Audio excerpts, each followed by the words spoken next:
explain a little? Yeah. 오늘의 말씀은 로마서 7장 15에서 25절 말씀입니다. 다 찾으셨으면 한 절씩 교독하시겠습니다. 내가 행하는 것을 내가 알지 못하노니 곧 내가 원하는 것은 행하지 아니하고 도리어 미워하지 않은 것을 행함이라.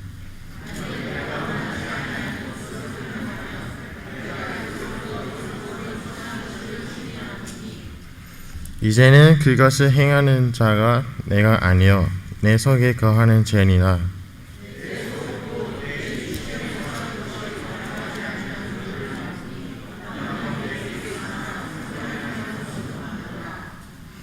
내가 원하는 바 선을 행하지 아니하고 도리어 원하지 아니하는 바를 행하는도다.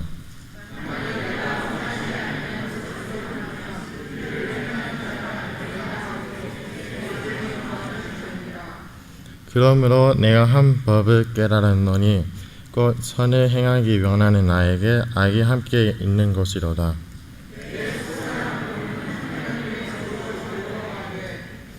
내 지체 속에서 한 다른 법이 내 마음의 법과 싸워 내 지체 속에 있는 죄의 법으로 나를 사로잡는 것을 보는도다.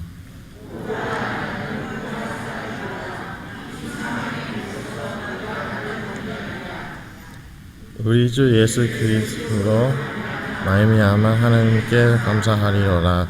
그런즉 내 자신이 마음으로 하나님의 법을 육신으로 제 법을 섬기노라. 아멘.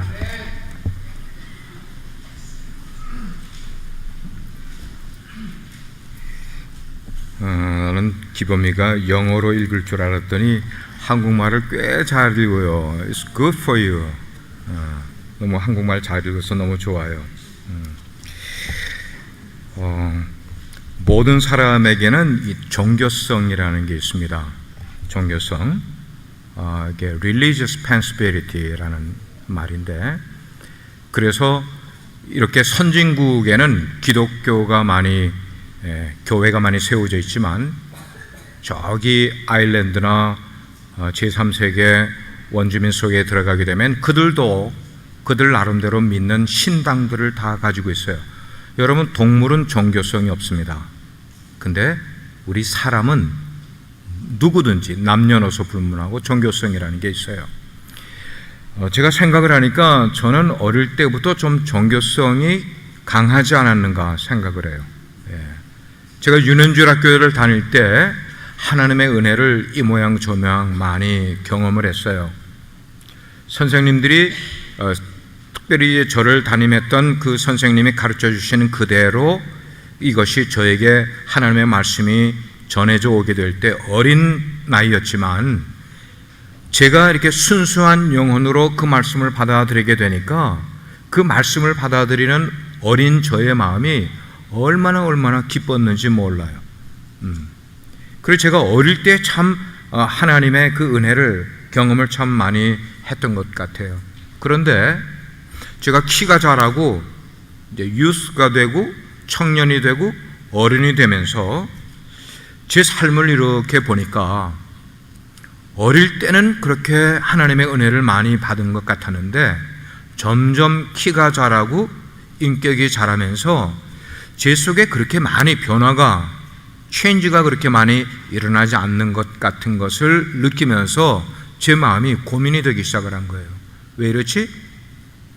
어릴 때는 하나님의 은혜를 참 많이 경험을 하고 선생님이 가르쳐 주시는 것을 그냥 스폰지 같이 그냥 빨아들이면서 내가 은혜를 받고 했었는데 왜 내가 이렇게 지식이 자라고 키가 자라면서는 점점 내 마음 가운데 하나님의 은혜를 경험하는 게, 그리고 내 삶의 변화가 점점 더딘 것 같고 별로 없는 것 같은 거를 제가 느끼면서 고민을 하게 된 거예요.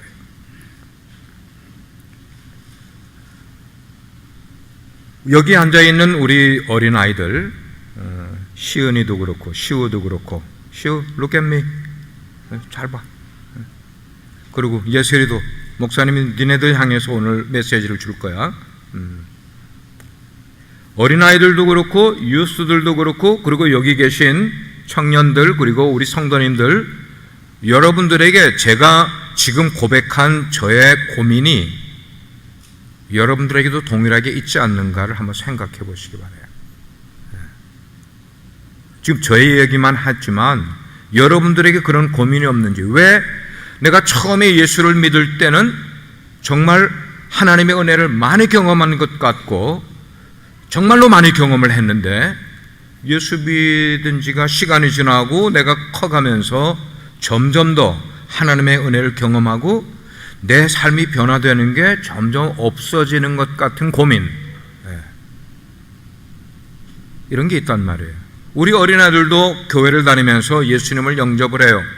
그리고 우리 가운데 Holy Spirit, 성령님이 내 가운데 계신 것 알아요. 그리고 나름대로 열심히 신앙생활 하려고 노력하고 애를 쓰는데도 불구하고 여전히 내 모습을 보면 죄를 짓고 있어요. 어제도 죄를 지었는데 오늘도 또 죄를 짓고 있고, 죄만 짓는 게 아니라 내 속을 들여다보니까 내가 예수님을 만나기 전에 나의 옛 모습이 아직도 내 마음 가운데 가득히 그냥 있는 모습을 보는 거예요. 그냥 보는 걸로 끝나는 게 아니라 그걸 보면서 우리 가운데 실망하는 거예요. 내 자신에게 대해서 실망하고 고민이 생기게 되는 거예요. 안 그렇게? 그런데 오늘 우리가 읽은 19절 말씀을 보니까 이런 고민과 이런 갈등이 우리에게만 있었던 게 아니라 유명한 사도 바울도 그런 고민이 동일하게 있었더란 말이에요. 19절 말씀을 보니까 이렇게 말하고 있어요. 내가 원하는 바 선은 행하지 아니하고 내가 원하지 아니하는 바 악은 행하는도다. 그리고 나서 20절 말씀에 보면은 내가 원하지 않는 그것을 행하는 것은 누가 아니라 내가 아니라 내 속에 있는 죄의 법이 나를 그렇게 행하게 한다. 지금 그렇게 이야기합니다. 굉장히 중요한 이야기를 지금 했어요. 우리가 예수님을 믿게 되면은 우리 어린이들도 그렇고 유스도 그렇고 잘 들어보세요. 우리가 예수님을 믿게 되면은 우리 마음 한쪽에서는 예수님을 더 배우고 싶고 예수님을 더 닮아가고 싶은 마음이 분명히 생겨요. 그런데 또 다른 우리의 마음 한쪽에서는 계속해서 죄의 힘이 나를 넘어뜨리려고 하는 거예요. 그래서 예수 믿기 전에 습성의 삶을 뿌리치지 못하고 계속해서 그런 삶을 죄짓게 만드는 그런 일들이 계속 있는 거야. 그래서 이 죄의 힘이 우리를 사로잡으면, 우리가 이 죄의 힘에 사로잡히게 되면은 우리 가운데서 나도 모르게 6가지 패턴의 어떤 심птом이 생기게 되는 거예요. 그 6가지를 이야기하면은 처음에는 거절감이라는 거 있어요. 그 다음에 굶주림, 먹어도 배가 고파, 돈을 벌어도 더 벌고 싶어, 명예를 얻으면 얻어도 더 계속 명예를 얻고 싶어해, 공부를 하면 하도 계속 더 하고 싶은 이런 굶주림이 우리 가운데 생기게 되는 거예요. 마음 가운데 angry, 분노가 생기게 돼요. 그리고 fear, 두려움이 생기게 돼요. 이 4가지가 복합적으로 우리의 삶 가운데 나타나게 되면 그 결과로 나타나는 2가지가 더 있는데, 그게 뭐냐면 우리의 삶 가운데 열등감이 강하게 생기게 되는 거예요. 그리고 마지막으로 죄책감이 생기게 되는 거예요. guilty를 느끼게 되는 거예요.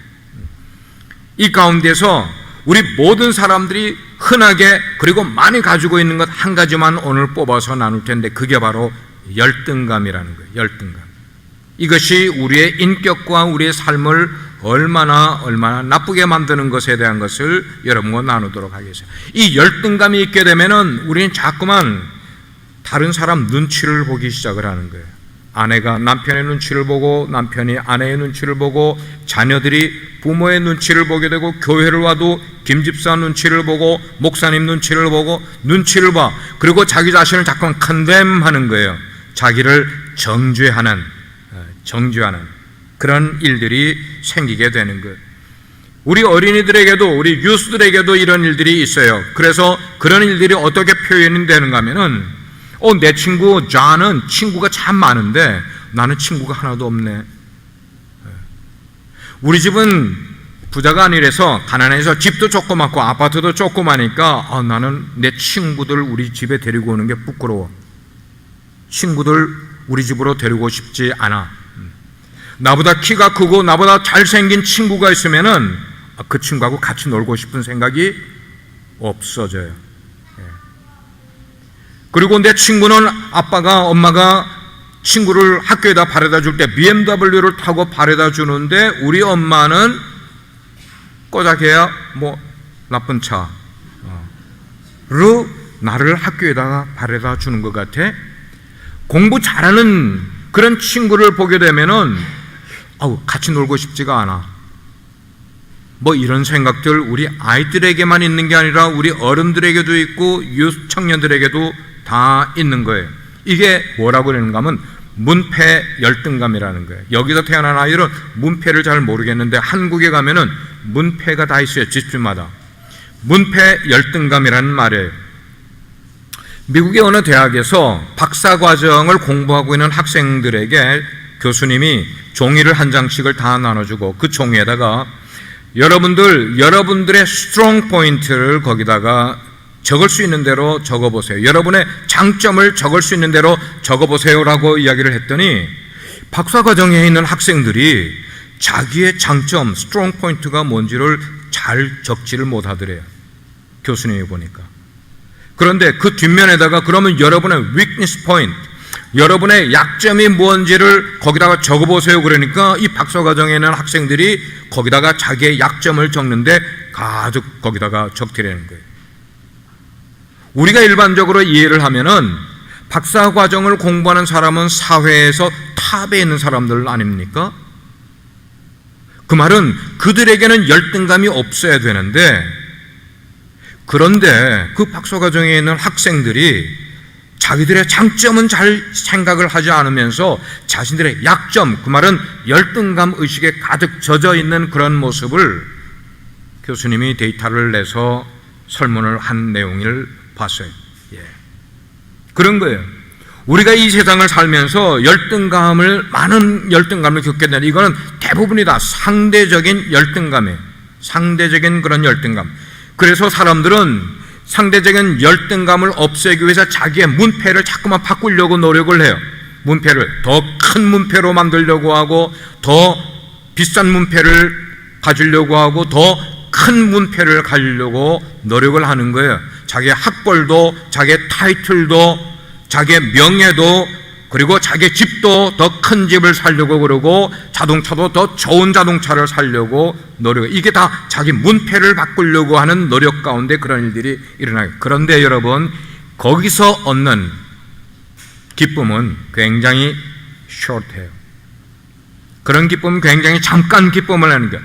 문패를 더 좋은 거를 갈았는데 그 기쁨은 얼마 가지를 않아요. 여전히 그 사람은 목마르고 여전히 배가 고픈 거예요. 여전히 열등감에서 헤어나지 못하고 있는 거예요. 왜냐면은 그런 문패를 더 좋은 걸로 간다고 해서 나의 열등감이 절대로 해결되지 않기 때문이라는 말이에요. 우리 속에는 죄 지은 우리 인간 속에는 절대적인 열등감을 누구나 다 가지고 있어요. 목사님 저도 가지고 있고 교수님들도 가지고 있고 우리 성도님들 다 가지고 있어. 어른만 있는 게 아니라 어린아이들도 모든 사람들이 열등감을 다 가지고 있어. 이 절대적인 열등감은 세상에서는 무엇으로도 해결받을 수가 없어요. 그걸 해결하려고 노력하는 사람은 stupid. 오직 우리가 가지고 있는 절대적인 열등감을 해결해 줄 수 있는 분은 한 분밖에 없어. 그분은 예수 그리스도만 우리의 열등감을 없애줄 수 있는 키를, 열쇠를 갖고 있는 분이에요. 어느 내과 병원의 의사가 데이터를 내면서 그 간증은 글을 썼는데 자기 병원을 찾아오는 분들이 아파서 찾아오잖아요. 몸이 아파서 찾아와요. 내과 의사에. 그런데 그분의 표현에 의하면 우리 병원을 찾아오는 환자들 가운데 70% 이상은 마음의 병을 가지고 있는 사람들이에요 라고 이야기를 하는 거예요. 다시 얘기하면 그 병원에 지금 입원해 있는 환자들 가운데 70% 이상의 사람들은 그들은 찾아오기를 몸이 아파서 찾아와서 입원을 한 것 같지만 그 의사의 눈으로 볼 때는 마음의 병이 있어서 육체의 병을 만들어 찾아온 사람들이라고 이야기를 하는 거예요. 자, 그렇다면은 그 70% 이상 병원을 찾아가는 사람들이 우리 속에도 있단 말이에요. 우리 속에도 동일한 거예요. 여러분들이 교회를 나와서 예배를 드리고 하나님을 만나고 한다고 하는데도 불구하고 내가 지금 마음의 병을 가지고 있는지를 생각지 않고 여기에 오게 되면은 여러분들은 치유를 받지 못하게 되는 거예요. 여러분들이 마음의 병을 가지고 있다고 생각을 하면은 그거를 하나님께 꺼내 놓을 수가 있는 거예요. 매주일 교회 나오곤 있는데 내가 겉으로는 육체의 병이 없는 것처럼 생각을 하지만 마음의 병을 다 가지고 있단 말이에요. 그렇게 오셨으면은 누구를 만나야 됩니까? 의사를 만나야 된다는 거예요. 예. 여러분, the church is a hospital. 교회는 병원이에요. 병원이에요. 예. 병원에 왔으면은 누구를 만나야 됩니까? 여러분, 병원에 가는데 간호원을 만나러 가는 사람이 있어요? 아니에요. 병원을 청소하는 사람 만나러 가는 건 아니에요. 병원에 가는 이유는 의사를 만나 뭘 받기 위해서예요? 진찰을 받기 위해서 병원에 가고, 그리고 진찰이 끝나면은 의사가 뭘 쪽지를 줘줘요. 우린 그걸 뭐라고 그래요? 프리스크립션. 예. 처방전을 받아가야 되는 거예요. 여러분, 우리가 교회 나오게 되면 교회는 병원이다. 그러면 의사를 만나야 된다. 의사를 만나서 여러분들이 진찰을 받으셔야 되고, 그리고 여러분들이 진찰 결과 처방전을 가지고 여기를 나가야 나을 수 있는 기회를 갖게 된다는 말이에요. 제가 얼마 전에 치과를 가서 이빨을 뽑았는데 의사가 처방전을 써줬어요. 근데 저는 처방전을 써가지고 지갑에다 놓고 집으로 그냥 와서 그냥 지나면 돼요, 안 돼요? 안 돼요. 월그린에 가서 거기다가 줘서 파르마시스트한테 처방전대로 약을 가지고 와서 그 약을 먹어야 피 나는 것도 멎게 만들고 아프지도 않게 만들어가는 거예요. 예. 우린 그런 삶을 살아가는 거예요. 오늘 비스도 여러분들은 교회에 오게 될 때 우리 인생에서 최고의 명의, 최고의 유명한 의사가 계세요. 예수 그리스도라는 의사인데, 예수님을 만나서 여러분들이 진찰을 바로 받으셔야 돼. 그리고 갈 때는 여러분들이 약 처방전을 가지고 가시기를 주의 이름으로 축원합니다. 그 처방전이 뭐냐면은 신약이라는 것과 구약이라는 약이 있다고요. 받아가셔야죠. 아멘입니까? 예, 아멘입니까? 우리 미라 집사님도 받아가셔야 되고요. 예? 샤론 집사님도 받아가셔야 되고, 예. 신약도 받아가고 구약도 받아가고.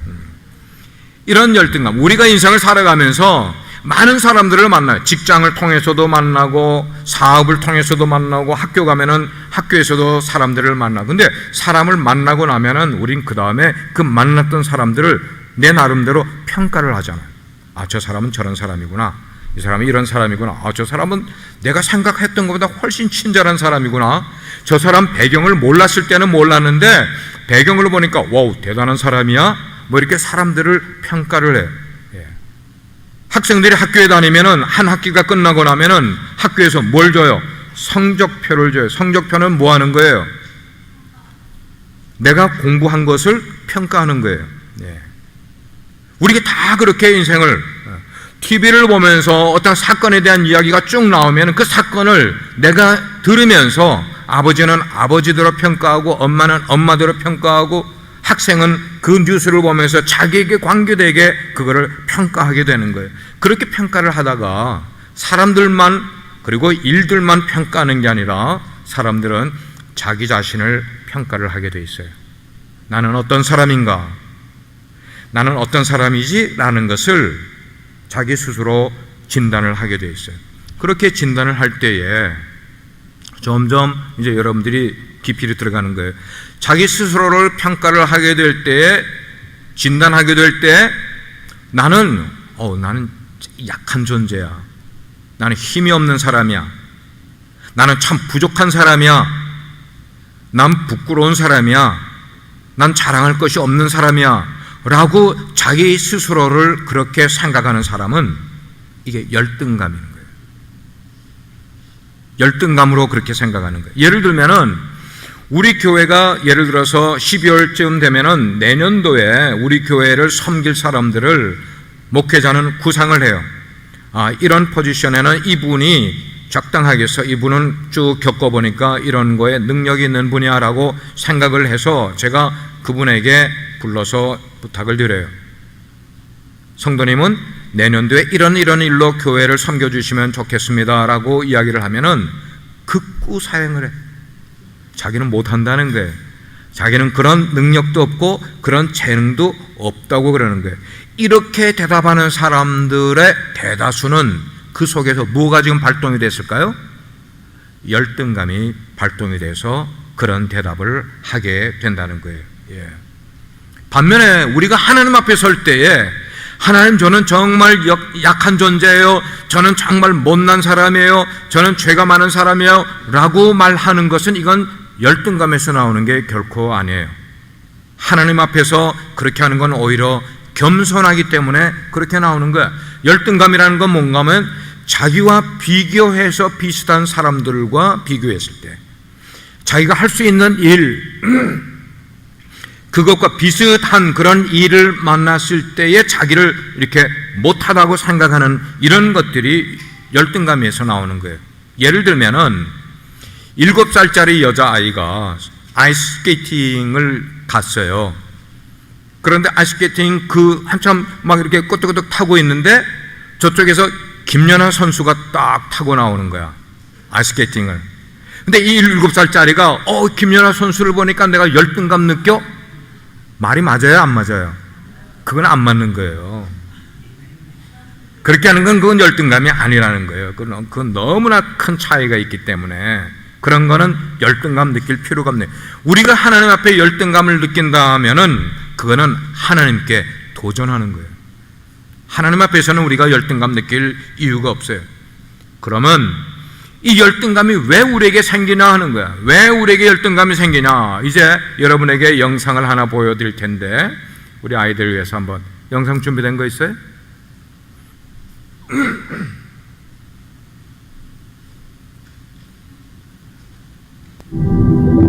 태아는 양수를 통해 편안할 정도의 부력을 느끼는데요. 양수는 태아가 삼키고 뱉는 물질입니다. 지금 베이비가 엄마 뱃속에 양수를 있는 얼마나 거예요. 삼키고 소변을 보느냐에 따라 양수의 양이 달라지기도 합니다. 엄마 뱃속이 제가 소변 따뜻한 먹었니? 물이 있어요. 그걸 따뜻한 또 물 먹어요? 속에서 지금 태아의 아이가 소변은 깨끗하고 헤엄치고 소변이 배출될 때마다 양수도 교체가 엄마하고 되니까 대화도 문제 하고. 없어요.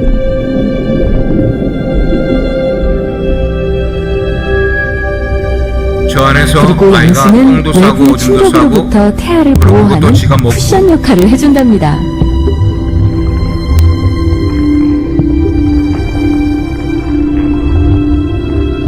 저렇게 엄마 뱃속에서 10개월을 10month를 저렇게 아이가 자라게 돼.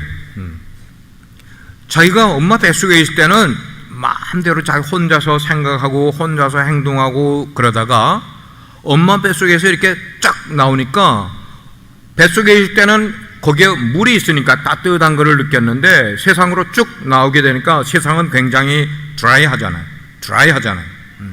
그 드라이한 그런 에서 막 나와서 이 베이비들이 약 3개월 정도는 내가 지금 엄마하고 세퍼레이트 되어 있다는 것을 전혀 못 느낀대요.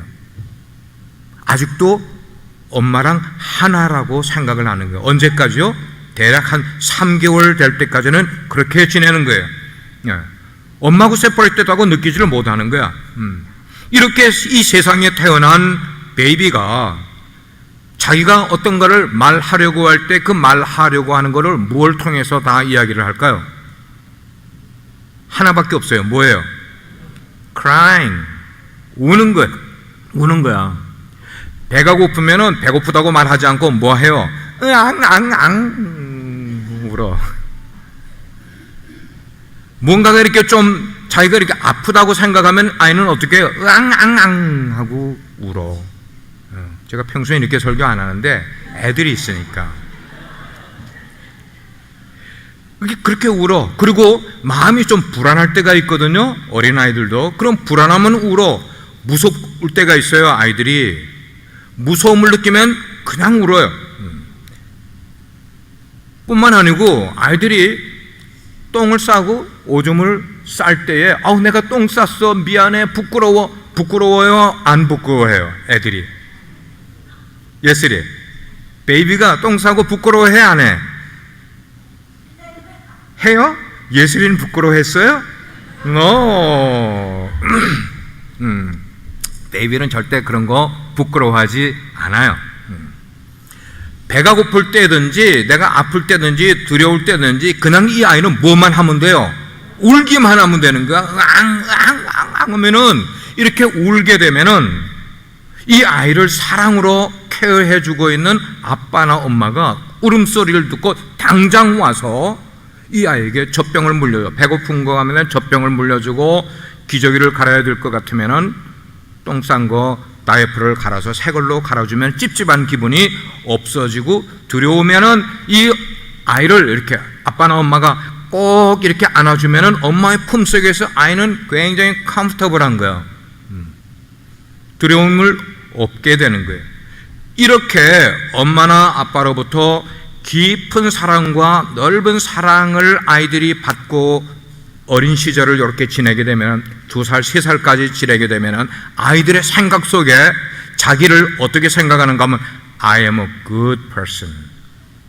나는 좋은 사람이야 라는 생각을 갖는 거예요.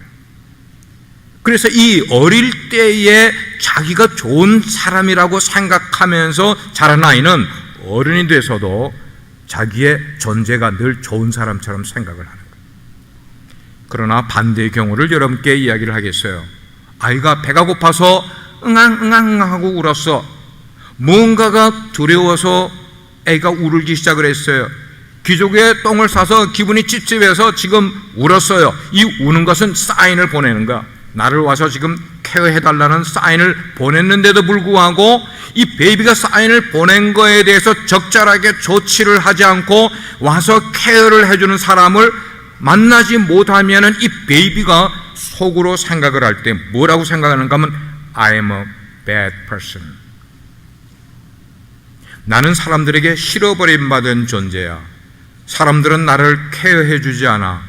사람들은 나를 사랑해주지 않아 라고 이 베이비가 어릴 때의 그 생각이 마음속에 들어가게 되면은 자라고 어른이 돼서도 이 bad self image를 그냥 가지게 되는 거예요. 무척 중요해. 그래서 우리가 어린아이들을 키울 때 1살, 적어도 2살, 3살 정도 될 때까지는 이 아이가 I'm a good person이라는 생각이 들게 하기 위해서는 옆에서 그 아이를 누가 케어해 주느냐, 어떤 식으로 아이를 케어해 주느냐가 너무나 중요한 거야. 너무나 중요한 거야.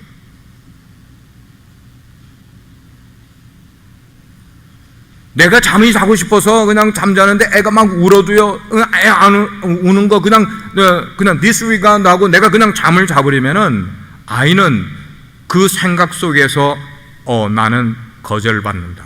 나는 거절받는다. 내가 사인을 보냈는데도 나는 거절받는다는 생각이 들게 되면은 정상적인 이모션을 가지기가 어렵게 되게 되는 거예요. 이 이야기가 성경에 있어요. 창세기 보게 되면은 아담과 하와가 에덴 동산에서 하나님과 함께 거닐고 하나님과 함께 대화하고 하나님과 함께 식사하고 이렇게 지내게 될 때에는 열등감을 느낄 아무런 이유가 없었어. 왜? 하나님의 넘치는 사랑을 받고 있었으니까. 그런데 이 아담과 하와가 죄를 짓고 하나님께 불순종해서 하나님의 곁을 떠나게 되고 쫓겨나게 돼서 에덴 동산 밖에 살게 되니까 자기 생각을 뭐라고 하는가? 나는 형편없는 존재야. 나는 하나님께 쫓겨난 존재야. 나는 내 삶의 터전을 잃어버린 존재야. 이 잃어버린 것에 대한 거절감에 대한, 그래서 마음 가운데 앵그리가 생기는 거예요. 분이 생기게 되는 거예요. 이렇게 하나님을 떠난 우리 인간의 마음, 그 속에 죄책감이 생기게 되고 그리고 열등감이 있게 되니까 내 삶에 무슨 큰 일이나 적은 일이 생기게 되면 자꾸만 자기를 비하시키는 거예요. 비하시킨다는 건 뭐예요? 자기의 객관적인 레벨보다 못하게 생각을 해요. 나는 못한 존재, 나는 약한 존재, 나는 그걸 못해요. 누가 좋은 사람을 소개해 주려고 그러면 no. 이렇게 되는 그런 면들. 여러분들에게 이런 면이 없는가 생각해 보세요. 많이 있었죠. 우리가 신앙생활을 하면서 하나님께 내가 필요한 거 하나님께 기도를 하는 거야. 하나님 SOS를 보내서 사인을 보내는 거. 하나님 이게 저에게 필요해요. 이거 허락해 주세요 라고 했는데 하나님으로부터 금방 응답이 오지 않게 되면은 얼른 내 마음 가운데 드는 생각, 하나님이 나를 사랑하지 않으시나 봐. 지금 하나님은 전혀 그런 사인을 보내지 않았어요. 자기 스스로 생각하는 거야. 내가 형편없는 존재니까 하나님이 나를 생각지 않으시는 모양이야. 사랑하지 않으시는 모양이야. 그럴 줄 알았지 뭐. 하나님께 그럴 줄 알았어요. 하나님. 제가 기도해도 안 들어주실 줄 알았어요. 자기가 미리 그렇게 생각을 하는. 여러분, 이런 열등감으로 가득 찬 나의 마음이 치료를 받으려면 어떻게 되느냐? 여러분, 치료는 뭐냐면 병이 있는 사람에게 필요한 거예요. 맞습니까? 이해가 되세요? 병이 없는 사람이 치료받을 이유 있어요, 없어요? 없어요. 병이 없는 사람은. 병이 있는 사람이 치료받아야 돼요. 구원은 죄인이 구원을 받아야 돼요. 내가 죄인이라고 느끼지 않는 사람에게 구원이 필요해요, 하나요? 안 해요? 대답해 보세요. 여러분 대답 못 하세요? 해보세요. 다시 이야기 드려요. 이게 굉장히 지금 신학적으로 중요한 거를 이야기해 드리는 거예요. 쉽게 해드리는 거예요. 내가 죄인이라고 느끼지 않는 사람은 절대로 구원받을 이유가 없는 거예요. 하나님을 찾을 이유가 없는 거예요. 내가 죄인이라고 느끼는 사람이 그 죄인의 문제를 해결받기 위해 하나님을 찾는 거야. 내가 못하니까. 내가 병자라고 생각지 않는 사람은 병원을 갈까요, 안 갈까요? 안 가요. 왜? 내가 병자가 아닌데 왜 가요?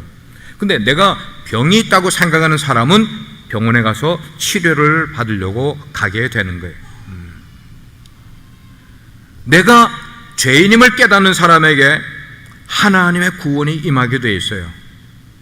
그 말처럼 내가 치유받을 필요가 있는 사람이야, 나는 병자야 라고 생각하는 사람에게 하나님의 치유의 은혜가 임하게 되는 거예요. 그러면서 우리가 하나님을 찾게 되는 거. 하나님 치유해 주시옵소서. 내가 병자인 것을 인정을 하는 거, 하나님 앞에. 그런데 하나님 앞에 나왔는데도 불구하고 여러분들이 지금 하나님 앞에 나왔는데도 불구하고 하나님, I'm okay, I'm everything okay. 그러면 하나님은 뭐라고 그러는 건? Okay, I don't care you. 네가 okay라고 그러는데 내가 왜 너를 케어해 주겠어? 근데 하나님 앞에 나와서 하나님, I'm sick, I need something, I have to be something 하고 이야기하면은 하나님은 그래? 내가 너를 도와줄게. 하나님이 우리의 병을 치유해 주시고 우리의 약한 부분 채워주시고 우리에게 필요한 것 하나님이 해주신 이유는 우리가 그렇다고 하나님께 인정해 드리게 될 때 하나님이 우리를 도와주시지. 나는 여기 예배에 나왔는데 하나님, I'm everything okay, 나는 다 괜찮아요 라고 하는 사람에게 하나님이 왜 우리에게 도와줄 이유가 뭐가 있겠냐는 거예요. 그런 거예요. 하나님은 반면에 우리가 이 세상을 살아갈 때 주눅들어 살아가기를 원치 않으시고 우리가 당당하게 세상을 살아가기를 원해요. 그러다가 우리가 인생을 살아가고 노력하고 애쓰다가 뭔가 이렇게 실패할 때가 있어요.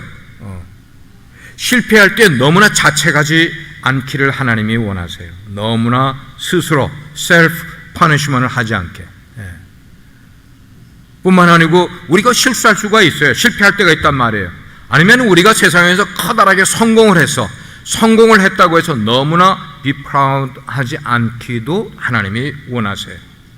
하나님이 도와줄 수 있는 여지를 늘 우리는 가지고 살아가야 된단 말이에요. 바로 이런 것들을 성경에서는 십자가의 삶이라고 그러고 예수님이 십자가에서 피 흘린 그 손으로 우리에게 다가오시게 될 때 우리는 예수님의 십자가에 피 흘리신 그 손을 꽉 움켜 붙들어 줘야만 하는 거예요.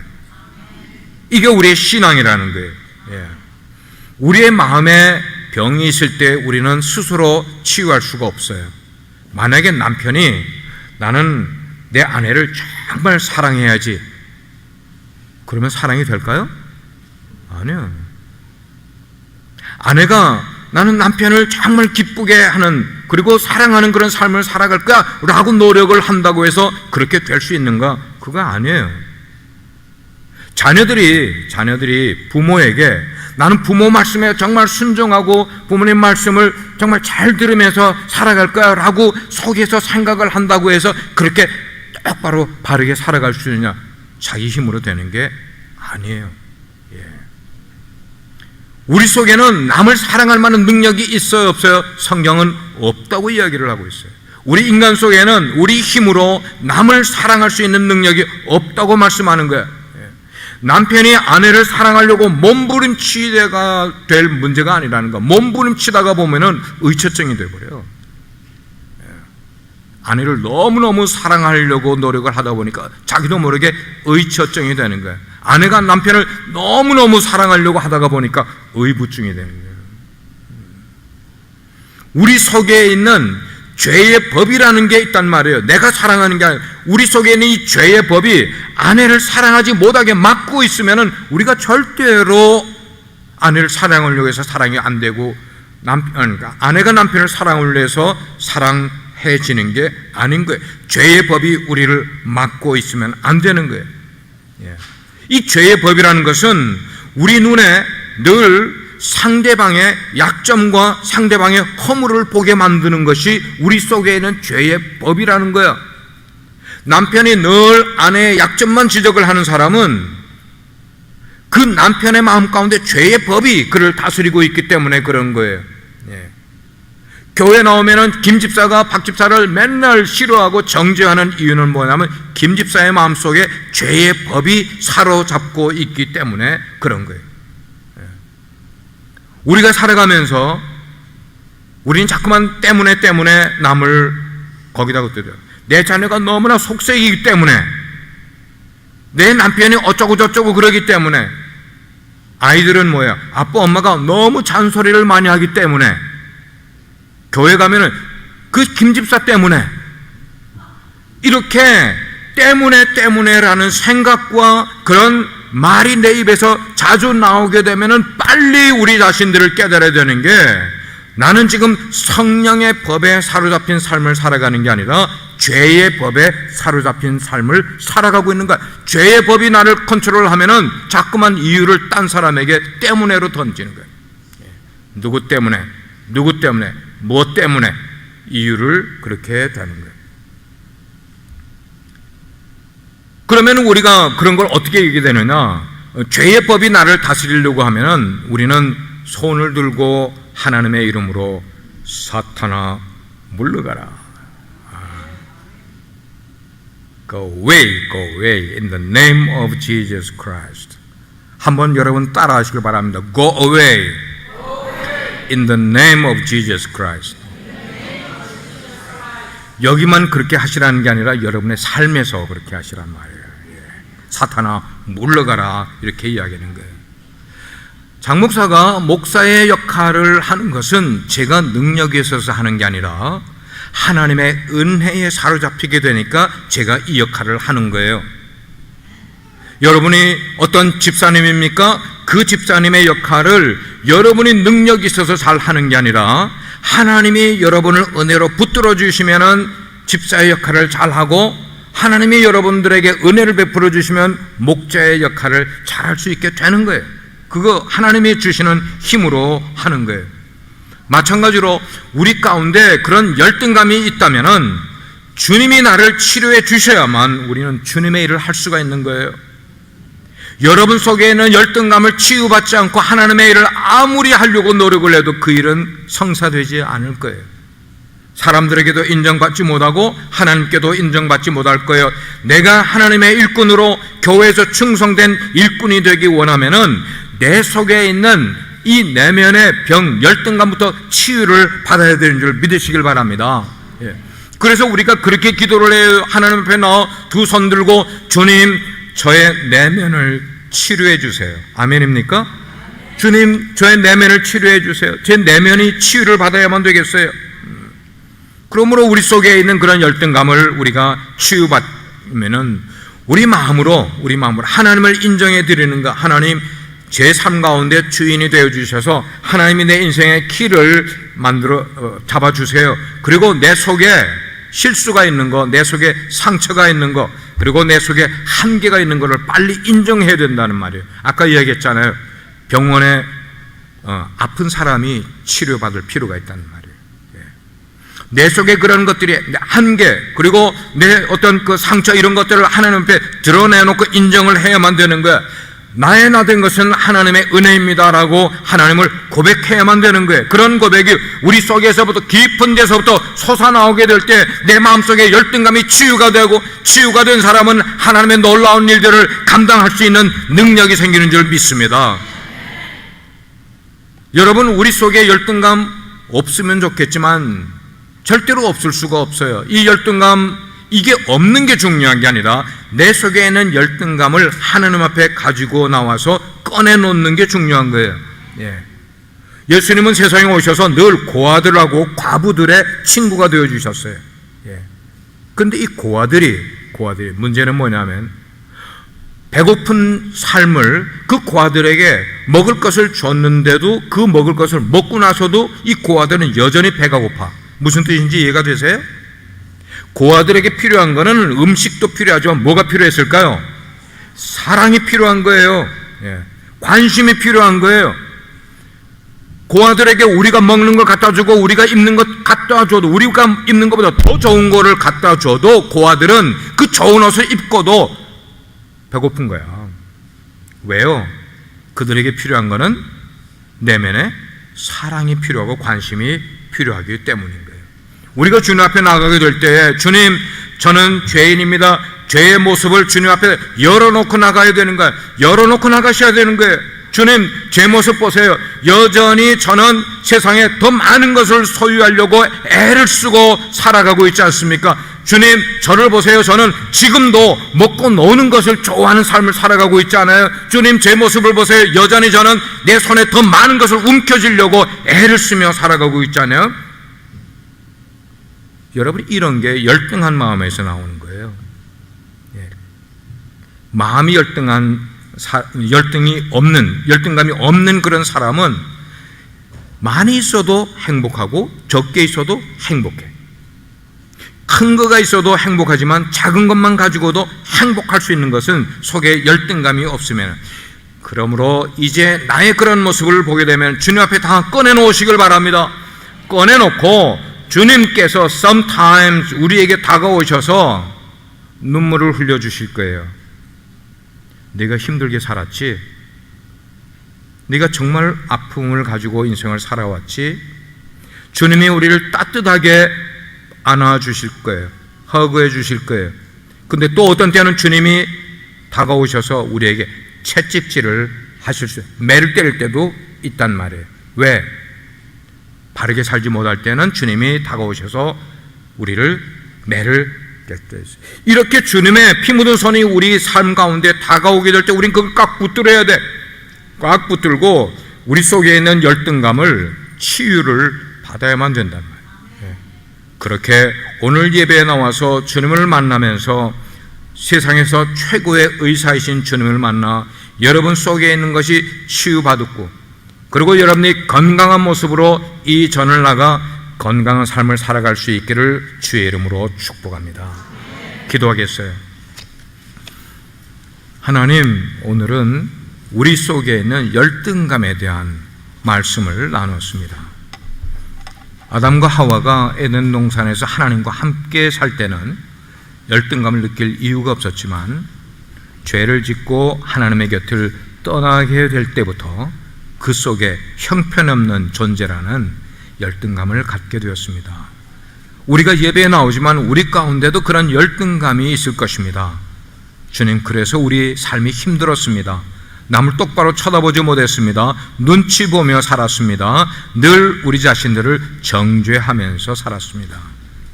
이제는 열등감에서 벗어날 수 있도록 우리 가운데 찾아와 주시고 우리는 주님 앞에 모든 열등감을 내려놓을 수 있도록 축복해 주옵소서. 예수 그리스도의 이름으로 기도합니다. 아멘.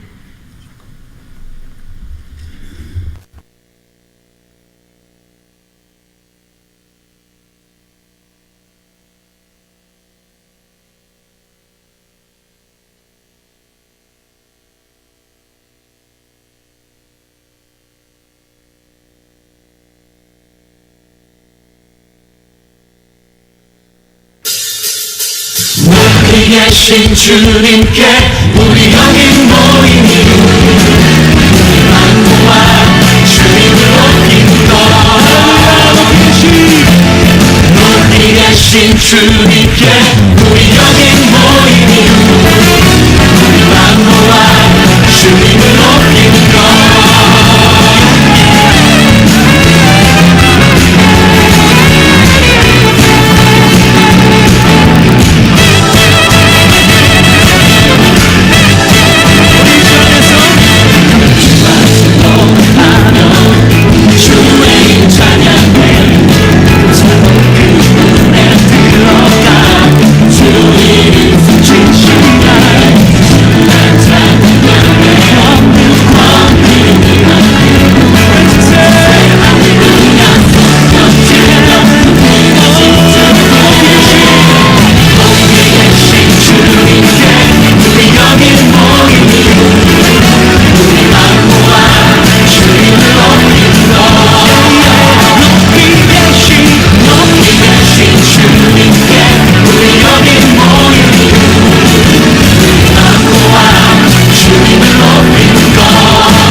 주님께